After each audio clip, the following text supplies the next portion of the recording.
ሰላም ጤና ይስጥልኝ ውድ የዩቲዩብ ቻናል ተከታታዮች እንኳን በሰላም መጣችሁ። ጥሩ ጊዜያትን አሳልፋችኋል ብዬ ተስፋ አደርጋለሁ። ለዚህ ዩቲዩብ ቻናል ደግሞ አዲስ የሆናችሁ ሰዎች ሰብስክራይብ በማድረግ ቤተሰብ መሆን ትችላላችሁ። ጠቃሚ የሆኑ የጤና መረጃዎችን የሚያገኙበት ዩቲዩብ ቻናል ነው። በዛሬው ቆይታችን እንግዲህ ባለፈው እንጀምራለን ባልነው መሰረት ወደ አገደለው የሚባል ፕሌሊስት አዘጋጅቼ ነበርና ይሄ ደግሞ ሁለተኛው ቪዲዮ ነው። ዛሬ የምንመለከተው እንግዲህ 7 የሳምባ ምች በሽታዎችን መከላከያ መንገዶች እንመለከታለን። ሳምባ ምች እንዳይያዙ ምን አይነት መንገዶችን ምን አይነት መከላከያ መንገዶችን መጠቀም አለባችሁ የሚለውን እንመለከታለንና እስከ ፍጻሜ ድረስ አብራችሁን ከኔ ጋር ቆዩ። ከመጀመሪያው ስናነሳ እንግዲህ ክትባት ነው። ብዙ ሰዎች ይሄንን አያውቁም። አንዳንድ ሰዎች አሁን ከውጭ ሀገር ወደ ኢትዮጵያ በሚመጡበት ሰዓት ወይም እነዚህ ወደ ተለያዩ የአፍሪካ ሀገሮች የሚመጡበት ሰዓት የተለያዩ ክትባቶችን ወስደው ነው የሚመጡት። ከነሱም አንዱ የሆነው እንግዲህ ለዚህ ለሳምባ ምች የሚያጋልጡ የተዋሲያኖቹ ለነሱ ክትባት መውሰድ ነው። ብዙ ጊዜ እነዚህ ኒሞኮካል የተባሉ ክትባቶች አሉ። እነዚህ ለኢንፍሉዌንዛ እንደገና ደግሞ የኮቪድ-19 ክትባቶች አሉ ማለት ነው። ስለዚህ እነዚህን ክትባቶች አስቀድሞ መውሰድ በሽታው ከመከሰቱ በፊት ለመከላከልና ሰውነቶቻችን የራሳቸውን የሆነ ኢሚዩኒቲ ዴቨሎፕ እንዲያደርጉ ወይም አንቲቦዲዎችን ዴቨሎፕ አድርገው አዘጋጅቶ ሰውነቶቻችን እነዚህ በሽታዎች በሚከሰቱበት ሰዓት በቀላሉ ከሰውነት ለማስወጣት እንዲረዳው ክትባቶች ያስፈልጉታል ማለት ነው። ሌላው ደግሞ እነዚህ ኒሞኮካል የሚባሉ ክትባቶች እንደዚህ ለስትሬፕቶኮከስ ኒሞኒያ የሚባል የባክቴሪያ አይነት ነው። ለዚህ ባክቴሪያ እንግዲህ አንዳንድ ጊዜ እነዚህ ስፕሌኔክቶሚ የተሰራላቸው ሰዎች ወይም አይ ቲንክ ቆሽት መሰለኝ ቆሽታቸው በሚወጣበት ጊዜ በሰርጀሪ ተሰርተው ለነሱ ክትባት ይሰጣል ማለት ነው። ያው ራሳቸውን ለዚህ በሽታ እንዳይጋለጡ ለማድረግ ማለት ነው። ስለዚህ እነዚህ ክትባቶች በጣም አስፈላጊ ናቸው። ቀድመን እንድንዘጋጅ ያደርጉናል ማለት ነው። ስለዚህ እነዚህ ስፕሊናቸው የወጣባቸው ሰዎች ስፕሊናቸው በሰርጀሪ በቀዶ ሕክምና የወጣባቸው ሰዎች ኒሞኮካል ቫክሲን ይወስዳሉ ማለት ነው።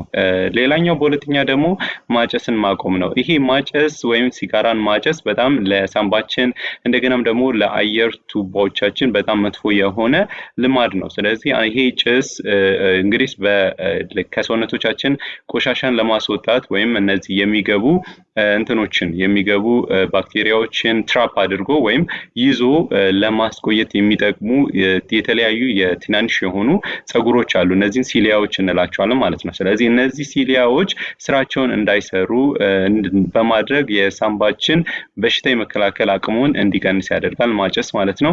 ሌላኛው ደግሞ ማጨስ ራሱ ለተለያዩ የሳምባ ካንሰሮች እንድንጋለጥ ያደርጋል እና በጣም መጥፎ ነው። ስለዚህ ሲጋራ ማቆም ያስፈልጋል ማለት ነው። ከልብ በሽታ ጋር በጣም የተገናኘ ነው። እንደገናም ደግሞ ለሲኦፒዲ ለሚባል የሳምባ በሽታ የመጋለጥ እድላችንን በጣም ይጨምራል። ስለዚህ የሚያጨሱ ከሆነ ከአሁን ጀምሮ ማቆም ቢችሉና ቢያቆሙ በጣም አስፈላጊ ነው። ከሲጋራ ጋር የተገናኙ ችግሮችን እንደገናም ደግሞ መፍትሄዎችን ሌላ ድሮ የሰራሁት ቪዲዮ ላይ አለ። ማቆሚያ መንገዶቹ ምን እንደሚመስሉም ደግሞ ሰርቻለሁና እነሱን መከታተል ይችላሉ ማለት ነው። ሌላኛው ደግሞ የአልኮል መጠጣትን ማቆም ነው። ስለዚህ እነዚህ አልኮል ቅድም እንዳልነው በአልኮል በሚጠጡበት ጊዜ ስፔሻሊ ደግሞ ሄቪ ድሪንከሮች ወይም በብዛት ብዙ አልኮል የሚጠቀሙ ሰዎች ራሳቸውን የመሳት ባላንሳቸውን የመሳት ችግር ሊኖርባቸው ይችላል። እንደገናም ደግሞ ብዙ ጊዜ ሊያስታውኩ ስለሚችሉ በሚያስታውኩበት ሰዓት ወደ ሳምባቸው ሊገባ ይችላል ማለት ነው፣ የጨጓራዎቻቸው ምግቦች ማለት ነው። ስለዚህ እነዚህ የጨጓራ ምግብ ወይም ከአንጀቶቻችን ያሉ ምግቦች እንደገናም ደግሞ እዚህ ጋር በጉሮሯችን ላይ ያሉ ባክቴሪያዎች አንድ ላይ ተጠራቅመው ወደ ሳምባ ሊገቡ ይችሉና የአስፓይሬሽን ኒሞኒያ እንደገናም ደግሞ ለተለያዩ የበሽታ አይነቶች ልንጋለጥ እንችላለን። ስለዚህ የሳምባ ምች በአስፓይሬሽን ኒሞኒያ ሊከሰት ስለሚችል አልኮል የሚጠጡ ሰዎች እንደዚህ መቀነስ አለባቸው። ወይ መቀነስ ወይ ማቆም ነው የሚመከረው። ቢያቆሙ አሪፍ ነው ማለት ነው። ሌላኛው ደግሞ በሽታ እንዳንከላከል ሊያደርገን ይችላል። እንደገና ደግሞ ከአልኮል ጋር የሚመጡ በጣም መጥፎ በሽታዎች አሉ። ስፔሻሊ ደግሞ ጉበትን ስለሚነካ የጉበት በሽታን ሊያስከትል ስለሚችል አልኮል መጠጣትን ቢያቆሙ አስፈላጊ ነው ማለት ነው። ሌላኛው ጥሩ የአመጋገብ ስርዓትን መልመድ ነው። ለምሳሌ እነዚህ በዚንክ የበለጸጉ በቫይታሚን በቫይታሚኖች የበለጸጉ ምግቦችን የሚመገቡ ሰዎች በአብዛኛው ጊዜ የበሽታ የመከላከል አቅማቸው በጣም ከፍተኛ ነው። ስለዚህ ከቻሉ እነዚህ መልቲ የቫይታሚን ሰፕሊመንቶችን መውሰድ ይችላሉ። ከዛ በተረፈ ግን እነዚህ በአትክልት ከአትክልት ጋር የተገናኙ ምግቦችን በአትክልት በጣም የበለጸጉ ምግቦችን መመገብ ይችላሉ ማለት ነው። እንደገና ደግሞ ማድረግ ያለባቸው ስፔሻሊ አሁን ልጆችና አረጋውያን በጣም ለሳምባ ምች የመጋለጥ እድላቸው በጣም ከፍተኛ ነው። ስለዚህ በምግባቸው መተካት የምንችል ከሆነ እነዚህ የኢሚዩን ሲስተማቸውን እንዲደግፍ ስለሚያደርግ ጥሩ የአመጋገብ ስርዓት ያስፈልጋል ማለት ነው። ስፔሻሊ ደግሞ በቫይታሚን እና በማዕድናት የበለጸጉ ምግቦችን መመገብ ያስፈልጋል ማለት ነው። በአምስተኛ ደረጃነት የምናየው እንግዲህ የአካል ብቃት እንቅስቃሴ ማድረግ ነው። እንደገና እረፍት ማድረግ ከአካል ብቃት እንቅስቃሴ ጋር አንድ ላይ ለሳምባ ምች የመጋለጥ እድላችንን በጣም ይቀንሳሉ ማለት ነው። ያም ማለት እንግዲህ ሰውነቶቻችን በምንንቀሳቀስበት ጊዜ የሳምባና የልብ ጤንነታችንን እንጠብቃለን። በዛም የተነሳ ደግሞ የሰውነቶቻችን በሽታ የመከላከል አቅማችንን በጣም ከፍ ያደርጋል ማለት ነው። እረፍት የምናደርግ ከሆነ ደግሞ ሬስት ያስፈልገናል ማለት ነው። ብዙ ጊዜ ተቀምጦ ማሳለፍ ሳይሆን ያው የአካል ብቃት እንቅስቃሴ በሳምንት 5 ጊዜ የሚያደርጉ ከሆነ በቀን በትንሹ ለ30 ደቂቃ የሚያደርጉ ከሆነ እረፍትም ደግሞ ያስፈልጎታል ማለት ነው። ሆርሞኖቻችን በትክክል ባላንስ እንዲያደርግ ስፔሻሊ ደግሞ ማታ በትክክል መተኛት ያስፈልገናል ማለት ነው። ሰውነቶቻችን ሪሴት የሚደረገው ማታ ላይ ነውና ማታ አሪፍ የሆነ ጥሩ የሆነ እንቅልፍ ያስፈልጎታል ማለት ነው። ስለዚህ ጥሩ የሆነ እንቅልፍ እንዲያገኙ የሚያደርጉ መንገዶችን እና ዘዴዎችን ድሮ የሰራሁት ቪዲዮ ላይ አለ። እሱን መመልከት ይችላሉ። ሊንኩን አስቀምጥላችኋለሁ ከታች ዲስክሪፕሽን ውስጥ። እንደዛ በማድረግ እንግዲህ ለሳምባ ምች የመጋለጥ እድሎትን ሊቀንሱ ይችላሉ ማለት ነው። ሌላኛው ደግሞ የእጅ ንጽህናን መጠበቅ ነው። በአብዛኛው እነዚህ ኢንፌክሽኖች የሚሰራጩት እንግዲህ አብዛኛው ሰው ወይ አፍንጫውን ወይ ሲያስል እጁ ላይ ሊያስል ይችላል። ከዛ ደግሞ ከሰው ጋር ንክኪ በሚያደርግበት ጊዜ ከእሱ በሽተኛ ከተያዘ ሰው ወደ ጤነኛ ሰው ሊተላለፍ ይችላል። ስለዚህ የእጅ ንጽህናን በጣም መጠበቅ ያስፈልጋል ማለት ነው። ከቻሉ እንደውም በየጊዜው መታጠብ ያስፈልጋል ማለት ነው። ስለዚህ ፊትን አለመነካካት፣ አፍንጫን አለመነካካት፣ አይንን አለመነካካት ከአይን ጋር የተገናኘ ይሄ ባክቴሪያዎቹ በአይኖቻችን ጋር ንክኪ አለ ማለት ዳይሬክትሊ በደም ባክቴሪያውን እንደመስጠት ነውና ስለዚህ አይኖቻችንን አለመነካካት፣ አፍንጮቻችንን አለመነካካት አስፈላጊ ነው ማለት ነው።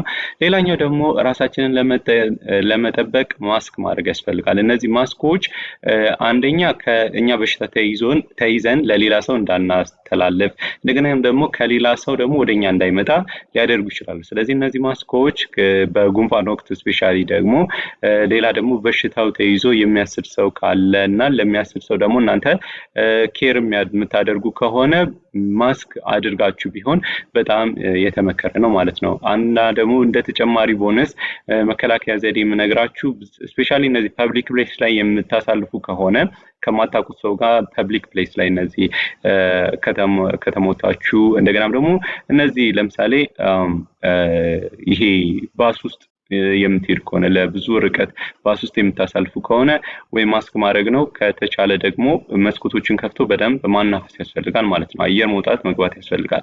ከሳምባ ምችም ደግሞ የሳምባ ነቀርሳ የሚባል ቲቪ የሚባል በሽታ አለና እሱም በጣም አስፈሪ የሆነ በሽታ ነው። ስለዚህ ለሱ ላለመያዝ ራስዎትን መጠንቀቅ ያስፈልጋል ማለት ነው። ዌል ቬንቲሌትድ የሆነ ቦታ ከሰው ጋር ቢያሳልፉ ጥሩ ነው። አየር በደንብ የሚተላለፍበትና የሚገባበት ቦታ ማለት ነው። ሌላኛው ደግሞ የሚኖሩበትን አካባቢ እነዚህ መጠበቅ ያስፈልጋል። ለምሳሌ ለሳምባ ምች የሚያጋልጠው አንደኛው ሌላው ምክንያት ምን እንደሆነ ታውቃላችሁ? እነዚህ በካምፖች ውስጥ በመጠለያ ቦታ እነዚህ አንድ ቤት ውስጥ ለብዙ ሆኖ የሚኖሩ ሰዎች ከትምህርት ቤት ስፔሻሊ ያው ህፃናት ናቸው በብዛት ተይዘው የሚያመጡትና ትምህርት ቤት ውስጥ እንደዚህ ዌል ቬንቲሌትድ ካልሆነ ቦታው የሚኖሩበት ክፍል እና እንደዚህ አይነት ቦታዎች የሚኖሩ ከሆነ በጣም መስኮት መከፈት አለበት፣ በር መከፈት አለበት። ሌሎች ደግሞ የአየር ቬንቲሌሽኖች ያስፈልጋሉ ማለት። ስለዚህ እንደዚህ የሚያደርጉ ከሆነ ራስዎትን ከሳምባ ምች እንደገናም ደግሞ ቤተሰቦትን እና ሌሎችንም ሰዎች ለመጠበቅ ይችላሉ ማለት። ስለዚህ እነዚህ 7 እና ትርፍ ደግሞ ቦነሶች የሰጧችሁን መንገዶች የሚጠቀሙ ከሆነ ራስዎትን ከና ቤተሰቦትን ከሳምባ ምች መከላከል ይችላሉ ማለት ነው። ለነበረን ቆይታ እያመሰገንኩ በሌላ ቪዲዮ እስክንገናኝ ድረስ ላይክ፣ ሼር እና ሰብስክራይብ ያድርጉ። ሌሎች ቪዲዮዎችን በጣም ሰርቻለሁ። ሌሎች ቪዲዮዎችም በማየት እንግዲህ እኔን የሚደግፉኝ ላይክ፣ ሼር እና ሰብስክራይብ ያድርጉ። ጥያቄ ካላችሁ ኮሜንት ሴክሽኑ ላይ አስቀምጡልኝ። በሌላ ቪዲዮ እስክንገናኝ ድረስ መልካም ቪዲዮ ይሆንላችሁ። ደህና ሰንብቱ።